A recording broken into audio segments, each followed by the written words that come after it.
Assalamualaikum warahmatullahi wabarakatuh.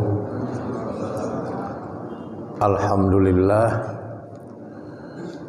allazi hadana lihaza wa ma kunna linahtadiya laula an hadanallah. Asyhadu an la ilaha illallah wa asyhadu anna Muhammadan abduhu wa rasuluhu allazi la nabiyya ba'dah. Allahumma sholli ala Muhammad wa ala alihi wa ashabihi ajma'in. Radina billahi rabba wa bil islami dina wa bi Muhammadin nabiyya wa rasulah. Amma ba, yang saya hormati dan saya muliakan bapak-bapak dan ibu-ibu jamaah Forum Keluarga Besar Perla 70 rahimakumullah. Puji dan syukur kita sampaikan kehadirat Allah Subhanahu wa taala yang telah menganugerahkan banyak nikmat di dalam kehidupan kita, terutama nikmat iman dan nikmat Islam. Mudah-mudahan dengan iman dan Islam hidup kita selalu berada di bawah hidayah Allah, sehingga kita dapat menata dan mengelola kehidupan kita dengan baik, menjadi hambanya yang bertakwa, selamat dan bahagia dalam kehidupan di dunia ini, dan juga selamat dan bahagia dalam kehidupan di alam akhirat kelak. Selanjutnya salawat beriring salam tidak henti-hentinya kita mohonkan kepada Allah Subhanahu wa taala agar tercurahkan kepada Rasulnya Nabi Muhammad sallallahu alaihi wasallam beserta keluarga, para sahabat dan semua pengikut beliau yang setia hingga tegaknya hari berbangkit kelak. Demikian juga untuk seluruh para tabi'in, tabi'in, atba' tabi'in, ulama-ulama muktabar dari kalangan mutaqaddimin dan juga ulama-ulama muktabar dari kalangan mutaakhirin illa yaumiddin.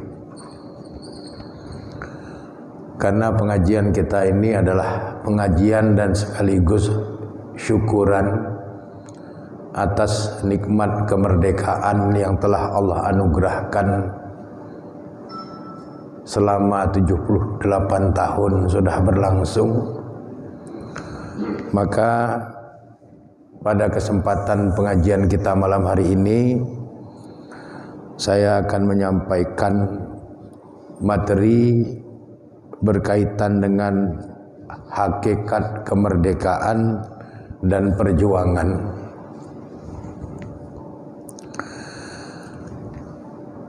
Kata merdeka dalam bahasa Arab sering disebut dengan dua kata yang berbeda. Yang pertama, hur, itu artinya merdeka. Yang kedua, istiqlal, itu juga artinya merdeka. Dan masyarakat Arab menyebut kata kemerdekaan itu dengan kata hurriyah. Hurriyah itu artinya kemerdekaan, sama dengan istiqlal, itu juga artinya kemerdekaan.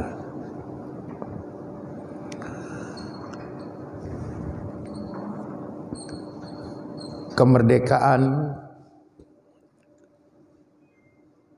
di dalam kitab Lisanul Arab Imam Ibnu Manzur diberikan beberapa pemaknaan. Yang pertama,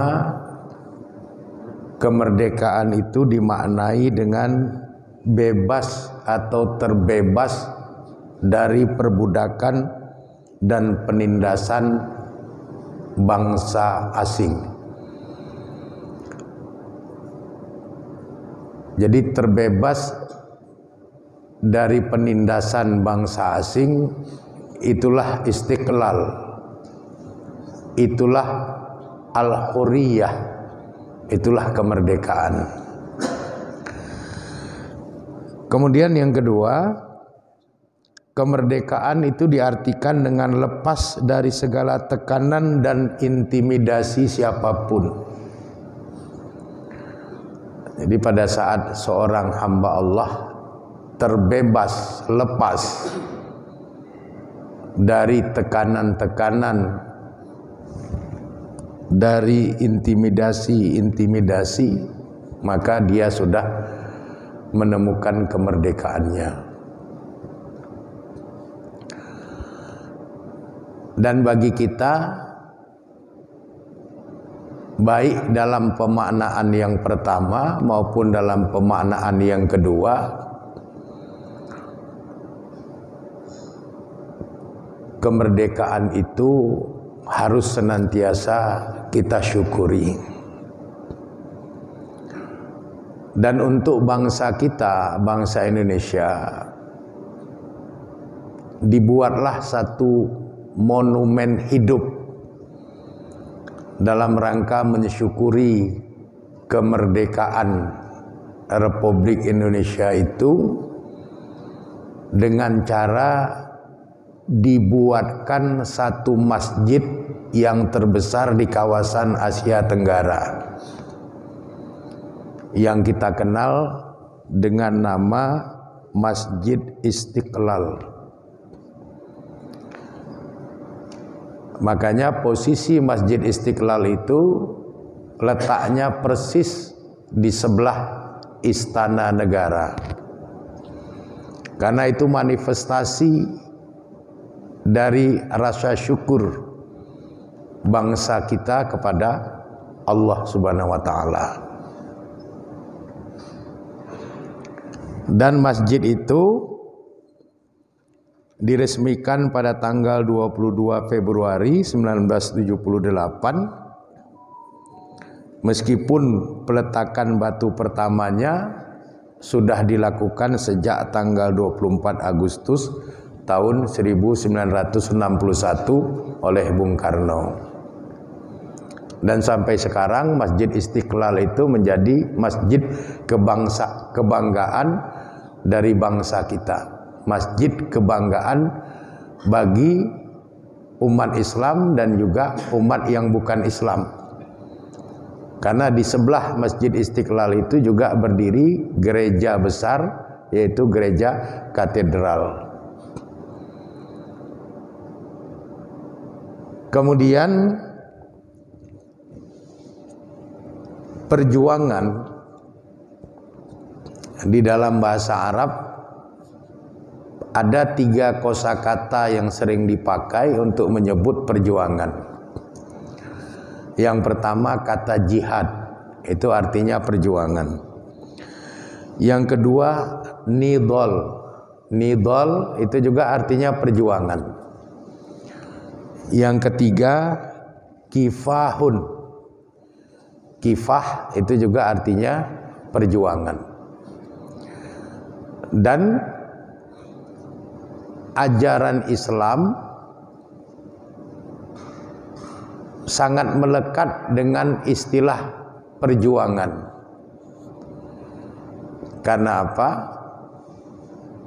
Karena memang perjuangan itu merupakan bahagian dari ajaran yang diajarkan di dalam Islam. dimulai sejak Allah menurunkan wahyu kepada Nabi Muhammad sallallahu alaihi wasallam di usia beliau yang ke-40 tahun, maka perjuangan itu sudah dimulai, yaitu perjuangan menyampaikan risalah Allah kepada umat.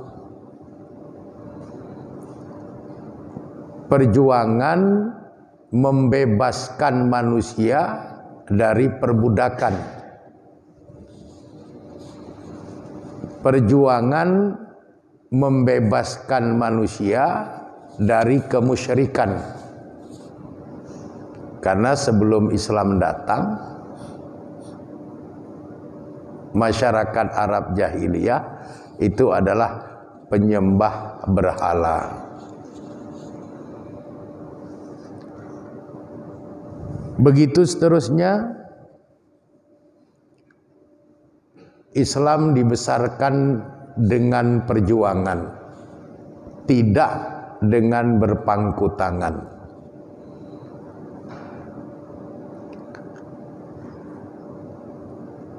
Dan Quran sendiri juga bercerita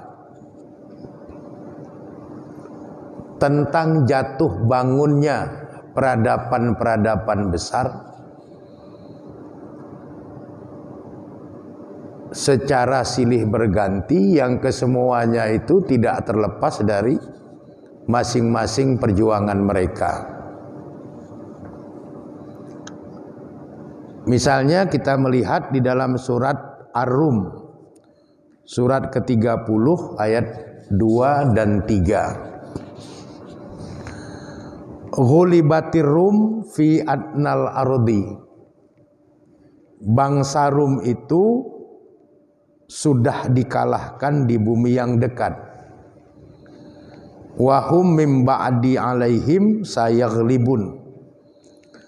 Dan mereka setelah kekalahannya itu akan mendapatkan kemenangan. Jadi Quran cerita tentang perjuangan dua imperium besar di era itu, yaitu Imperium Romawi dan Imperium Persia. Pada mulanya Imperium Romawi kalah oleh Imperium Persia. Dan pada saat Imperium Romawi kalah oleh Imperium Persia, Nabi menangis. Nabi Muhammad SAW menangis. Kenapa? Karena Romawi itu pada saat itu mereka masih mengikuti ajaran Nabi Isa alaihissalam, sama-sama mengamalkan ajaran Samawi. Sedangkan Persia itu penganut paganisme, Zoroaster. Maka waktu Romawi dikalahkan oleh Persia, Nabi menangis. Tapi Allah memberikan jaminan kepada Nabi Muhammad SAW, wa hum mim ba'di alaihim sayaghlibun. Dan mereka setelah kekalahannya itu akan mendapatkan kemenangan. Maka apa yang Allah firmankan itu benar. 3 tahun kemudian Persia kembali dikalahkan oleh Romawi. Jadi menang kalah dalam perjuangan itu persoalan yang biasa. Ini yang harus kita jadikan catatan penting dalam diri kita. Menang kalah dalam perjuangan itu biasa. Hari ini kita kalah, insya Allah besok menang. Besok kita menang, lusa kalah, itu biasa. Jatuh bangun dalam perjuangan itu hal yang biasa. Itulah ilmu yang diajarkan oleh Allah kepada kita.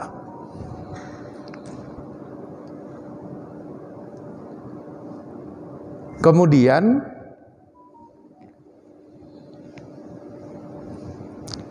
Islam pun yang tadinya tidak diperhitungkan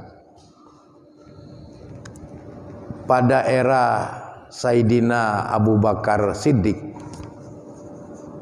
itu mampu mengalahkan Persia